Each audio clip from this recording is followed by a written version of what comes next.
चलिए शुरू करने जा रहे हैं आपके लिए जो है प्रैक्टिस सेट दूसरा केमिस्ट्री का रेडियो सक्रियता। रेडियो सक्रियता ज़्यादा क्वेश्चन है, 24 क्वेश्चन है। इस तो पहला क्वेश्चन आपकी स्क्रीन पर, इसमें क्या है कि कुछ जो है टिक लगा चुके थे, इसलिए ये बुक में थोड़ा सा दिक्कत हो गया है। नया बुक इसका वर्जन मैंने ऑर्डर कर दिया है, आ रहा है। ठीक है, देखिए रेडियो सक्रियता की खोज सर्वप्रथम किस वैज्ञानिक ने की, तो बताइएगा ये सवाल।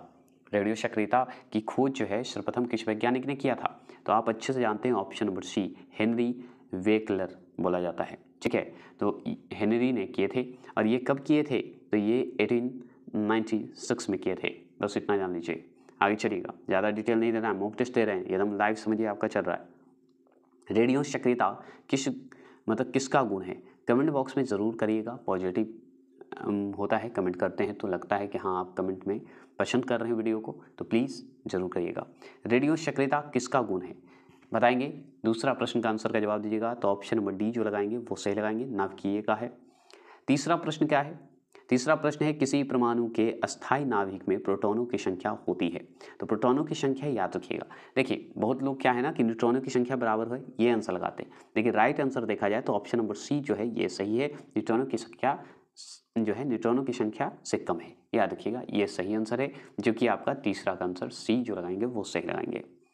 आगे चलेंगे, चौथे प्रश्न की बात करते हैं। चौथा प्रश्न है कि रेडियो सक्रियता की इकाई है, तो रेडियो सक्रियता की इकाई अगर देखा जाए तो सीआई है। सीआई मतलब क्यूरी है, याद रखिएगा। ठीक है, आगे चलिएगा, चौथे प्रश्न का सी लगा दिए। पांचवा प्रश्न आपके सामने है। पांचवा प्रश्न है कि रेडियोधर्मी पदार्थ उत्सर्जित करता है, तो रेडियोधर्मी जो उत्सर्जित जो है पदार्थ जो है उत्सर्जित करता है, क्या पता है, अल्फा कण, बीटा कण, गामा कण, ये सभी कण जो है उत्सर्जित करता है, ये आप जान लीजिए। तो जो आप लगाएंगे ऑप्शन नंबर डी वो सही लगाएंगे। आगे है छठा प्रश्न है। छठा प्रश्न है अल्फा और बीटा किरणें की खोज किसने की, तो अल्फा बीटा की खोज करने वाले और कोई नहीं, इस ऑप्शन के हिसाब से याद रखिएगा ऑप्शन नंबर सी जो लगाएंगे वो सही लगाएंगे, रदरफोर्ड। तो रदरफोर्ड तो हैं, लेकिन याद रखिए गामा का भी खोज करने का श्रेय जाता है रदरफोर्ड को। अल्फा बीटा किरण की खोज भी की है, गामा की भी किरण का खोज भी किए हैं रदरफोर्ड। रदरफोर्ड कहाँ के हैं, ब्रिटिश हैं, याद रखिए रदरफोर्ड जो है ब्रिटिश हैं। अब आगे चलिए और भी क्लियर करता हूँ आपको क्यों मैंने गामा को बताया कि रदरफोर्ड खोज किए, लेकिन एक और वैज्ञानिक का नाम आता है जो कि मैं आगे चलिए इस क्वेश्चन में देखिए किस वैज्ञानिक ने गामा किरण की खोज की, तो देखिए इसमें आंसर जो है इस बुक के अनुसार ऑप्शन नंबर जो है बी जो है सही माना गया है, रदरफोर्ड को ही, क्योंकि अल्फा बीटा कण और गामा किरण जो है ये कौन की है, रदरफोर्ड की है। लेकिन राइट आंसर क्या होगा कि फ्रांस के जो हैं एक वैज्ञानिक हैं जिनका नाम पॉल विलार्ड, क्या नाम है, पॉल विलार्ड है, जो कि ये फ्रांस से संबंधित हैं और ये गामा किरण की खोज की हैं। ठीक है, ये सबसे ज़्यादा इंपॉर्टेंट है, तो याद रखिएगा कि यहाँ पे अगर दे देगा कि किस वैज्ञानिक ने गामा किरण की खोज की, तो सबसे पहले इनका आंसर लगाइएगा, ऑप्शन नंबर ए लगाइएगा, दूसरे नंबर पर रदरफोर्ड को लगाइएगा इस बुक में, लेकिन आंसर दिया है इसी को, बी को ही। ठीक है, दोनों को माना गया है, क्योंकि अल्फा बीटा कण तीनों की खोज अगर एक साथ आएगा क्वेश्चन, ठीक है, अल्फा बीटा और गामा तीनों का एक साथ आएगा तो रदरफोर्ड टिक लगा दीजिएगा, मैं बता रहा हूँ लॉजिक।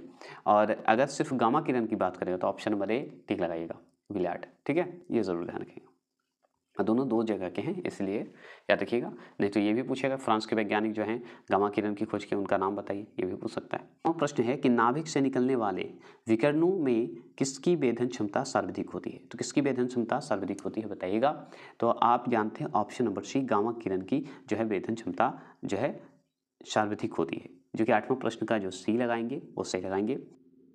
नौ प्रश्न, अल्फा किरणों पर उपस्थित आवेश बताइएगा, कौन सा आवेश होता है अल्फा कण पे, अगर उपस्थित आवेश पूछेगा तो क्या बताइएगा, दो इकाई धनात्मक होगा, याद रखिए सबसे बड़ी बात कि धनात्मक होता है।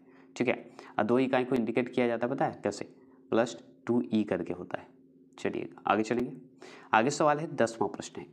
10वां प्रश्न है कि बीटा किरणें बनी होती है, तो बीटा किरण बनी होती है बताइएगा किससे, तो बीटा किरण जैसे अल्फा कण होगा धनात्मक तो बीटा कण होगा ऋणात्मक कणों से। क्लियर हो गए, ठीक है, कोई दिक्कत नहीं ना। 10वां प्रश्न का ऑप्शन नंबर बी जो लगाएंगे वो सही लगाएंगे।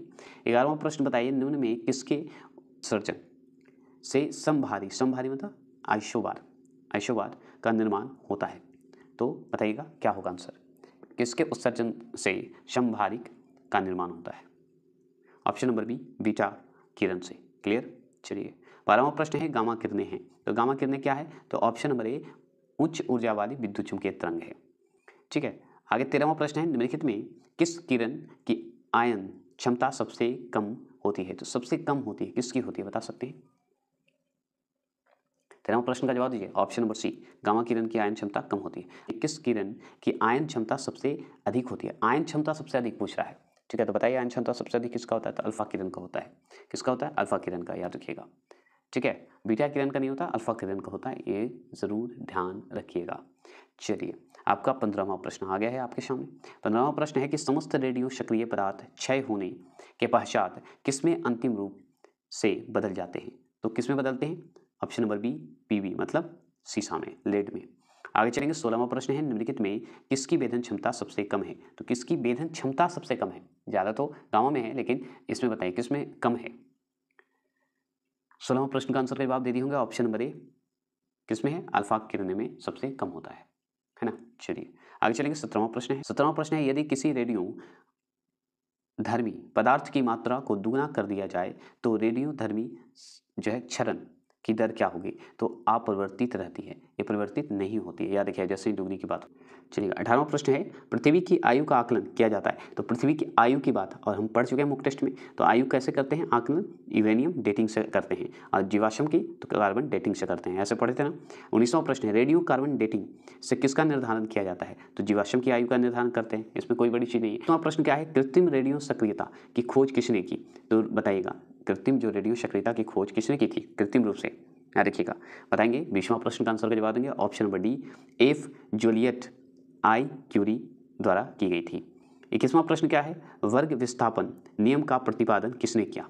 बताइए किसने किया था? 21वां प्रश्न का जवाब देंगे, ऑप्शन नंबर बी रदरफोर्ड तथा सॉडी ने किया था। ठीक है, आगे चलेंगे। 22वां प्रश्न है परमाणु बम का आविष्कार किसने किया था? बताइएगा परमाणु बम का आविष्कार, तो ऑप्शन नंबर सी ऑट होन ने किए थे। कौन किए थे? ऑट होन। 22वां प्रश्न का, ठीक है, आगे चलिएगा। ऐसे ऑटो हान बोलते हैं, ठीक है, कभी कभी ऑटो होन बोलते हैं, तो दिक्कत नहीं है, ऐसा नहीं समझिएगा। 23वां प्रश्न है रेडियो सक्रियता तत्व से उत्सर्जित अल्फा किरणें हैं, तो क्या किरणें उत्सर्जित हुए हैं? बताइएगा किसी रेडियो सक्रियता जो है सक्रियता कहिए या सक्रिय कहिए, कोई दिक्कत नहीं है, तत्व से उत्सर्जित अल्फा किरण है, तो क्या होगा? तो ऑप्शन नंबर सी, याद रखिएगा, हीलियम नाभिक है। चलिए 24वां प्रश्न की बात करें, एक रेडियो धर्मी तत्व जिसके भारत में बड़े भंडार पाए जाते हैं, तो किसके जो है भारत में जो है कौन सा सबसे ज़्यादा भंडार के रूप में पाया जाता है, बड़े रूप में? बताइएगा कौन सा होगा इसमें? तो हम बहुत अच्छे से टिक लगाएंगे, ऑप्शन नंबर सी थ्योरियम। ठीक है, चलिए ये हो गए आपके एक शॉर्ट वीडियो। नेक्स्ट चलिए नेक्स्ट टॉपिक है आपका समस्थानिक, समभारिक और समन्यूट्रॉनिक। फास्ट करते हैं और ख़त्म करते हैं, और ऐसे ही छोटा छोटा वीडियो अगर रहेगा तो दिन में 4 को 5 को डाल देंगे, आप देते रहें, तैयार रहें, ठीक है। तो चलिए आपका पहला क्वेश्चन है ऐसे परमाणुओं को जिनमें प्रोटॉन की संख्या समान परंतु न्यूट्रॉनों की संख्या जो भिन्न भिन्न होती है कहते हैं, ये क्या कहलाएगा? तो ऑप्शन नंबर ए समस्थानिक मतलब आइसोटोप कहलाएगा। मतलब ऐसे परमाणुओं जिनमें प्रोटॉनों की संख्या समान है परंतु न्यूट्रॉनों की संख्या भिन्न भिन्न होता है, उसे हम समस्थानिक कहेंगे। ठीक है, आगे चलिए दूसरा प्रश्न है, ये इस तरह का सवाल मैंने करवा चुका हूँ, और वन लाइनर देखिएगा तो समझ में आ जाएगा। किसी तत्व के दो समस्थानिक जो है किन गुणों में भिन्न होते हैं? बताइएगा किस में भिन्न होता है, बताएंगे। दूसरा प्रश्न का जवाब देंगे, तो ऑप्शन नंबर ए न्यूट्रॉनों की संख्या व द्रव्यमान संख्या भिन्न होता है, किसमें? समस्थानिक मतलब आइसोटोप में। तीसरा प्रश्न है हाइड्रोजन के समस्थानिकों की संख्या कितनी होती है? तो समस्थानिकों की संख्या कितनी होती है बताइएगा, तो ऑप्शन नंबर जो है बी 3 होता है। ठीक है, आगे चलेंगे। चौथा प्रश्न है निम्नलिखित में से कौन हाइड्रोजन का समस्थानिक नहीं है? तो हाइड्रोजन का समस्थानिक नहीं पूछ रहा है, तो ऑप्शन नंबर सी, याद रखिए इट्रियम जो नहीं है, देखिए प्रोटियम है, ड्यूटेरियम है और ट्राइटियम है, लेकिन इट्रियम नहीं है। चौथे हो गए। पांचवें प्रश्न, हाइड्रोजन के रेडियो सक्रिय समस्थानिक को कहते हैं, रेडियो सक्रिय समस्थानिक को कहते हैं, क्या कहते हैं? इस 4 ऑप्शन के हिसाब से जवाब दीजिए। तो पांचवा प्रश्न का ऑप्शन नंबर डी ट्राइटियम कहते हैं। आगे चलेंगे, छठा क्वेश्चन 8 मतलब ओ है, देखिए ओ ये समान है, 8 समान है और ऊपर अलग अलग है, तो ये क्या कहलाएगा? ये समस्थानिक कहलाएगा, आइसोटोप कहलाएगा, ये ज़रूर ध्यान रखिएगा। क्लियर हो गया? तो ये इजी क्वेश्चन था। मतलब देखिए नीचे जो आपका देख रहे हैं समान है और ओ ये भी समान है, लेकिन ये जो आप देख रहे हैं घातांक जो है ये अलग अलग रहेगा, तो क्या कहलाएगा, आइसोटॉप कहलाएगा, समस्थानिक कहलाएगा। ठीक है, और अगर मान लीजिए नीचे चेंज रहेगा, ऊपर मतलब मान लीजिए बराबर रहेगा, तो आप जान लीजिए वो होगा आपका समभारिक, और सब अलग होगा तो वो हो जाएगा सम न्यूट्रॉन हो जाएगा। क्लियर, ये समझाना जरूरी था क्योंकि आगे आएगा। 7वां प्रश्न है सार्वत्रिक संख्या में समस्थानिक जो है किसके पाए जाते हैं। सार्वत्रिक संख्या में अगर समस्थानिक पूछेगा किसके पाए जाते हैं, तो 7वां प्रश्न का आंसर का जवाब ऑप्शन नंबर सी याद रखिएगा, पोलो नियम का सबसे ज़्यादा पाया जाता है। अब लीजिए 8वां प्रश्न है पोलो नियम के समस्थानिकों की संख्या है, कितनी है समस्थानिकों की संख्या, ऑप्शन नंबर डी 27। सिर्फ मुक्त टेस्ट दे रहे हैं, ठीक है। 9वां प्रश्न बताइए चट्टानों की आयु ज्ञात करने के लिए रेडियो एक्टिव आयु आकलन में किस समस्थानिक का उपयोग किया जाता है, किसका उपयोग करते हैं, समस्थानिक मतलब आइसोटोप का प्रयोग करते हैं, किसका, तो आप बता सकते हैं। 9वां प्रश्न का आंसर का जवाब देंगे ऑप्शन नंबर ए यूरेनियम। ठीक है, 10वां प्रश्न बताइए, 10वां प्रश्न क्या होगा, 10वां प्रश्न है परिसंचरण तंत्र में रक्त के थक्के की स्थिति का पता लगाने के लिए किस समस्थानिक का प्रयोग किया जाता है, मतलब आइसोटोप का प्रयोग करते हैं, किसका प्रयोग करते हैं, थक्के का पता लगाना हो तो। 10वां प्रश्न का ऑप्शन नंबर ए Na24 का पता करते हैं।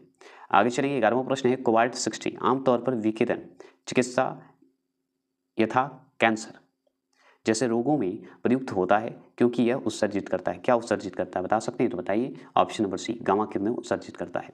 आगे है सवाल 12वां प्रश्न, वैसे नाभिक जिनमें न्यूट्रॉनों की संख्या समान परंतु प्रोटॉनों की संख्या भिन्न हो कहलाता क्या है, बताइएगा क्या कहलाएगा, ऑप्शन नंबर डी याद रखिएगा समन्यूट्रॉनिक कहलाता है, क्या कहलाता है, समन्यूट्रॉनिक।